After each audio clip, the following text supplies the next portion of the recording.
Management, gestion, leadership, on l'entend ces mots partout. Mais que veulent-ils dire vraiment? Allez, on décortique ça ensemble. Alors, gestion et management, c'est la même chose? Eh bien non, et on va voir tout de suite pourquoi. En fait, la grosse différence, c'est ça. La gestion s'occupe des process, le management, lui, se concentre sur les gens. Cette définition classique le dit bien, le management, c'est vraiment le pilotage global de l'organisation. Ok, mais comment ça marche concrètement? En fait, ça suit un processus en 4 étapes bien précises.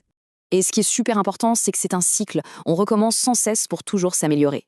Mais ce processus n'est pas un bloc unique. Il s'applique différemment à 3 niveaux bien distincts de l'entreprise. Tout en haut, on a le stratégique. C'est là qu'on définit la vision, le cap à long terme. Au milieu, il y a le tactique. Son rôle, transformer cette grande vision en plan d'action concret. Et à la base, l'opérationnel. C'est lui qui gère le quotidien pour que toute la machine tourne. Maintenant, une autre question essentielle. Quelle est la différence entre un manager et un leader? Le leadership, au fond, c'est assez simple. C'est savoir influencer et rassembler un groupe grâce à la confiance. Première grosse différence, le manager administre ce qui existe déjà. Le leader, lui, il innove, il crée. Leur attention n'est pas la même. Le manager regarde les systèmes, la structure. Le leader, lui, regarde les gens.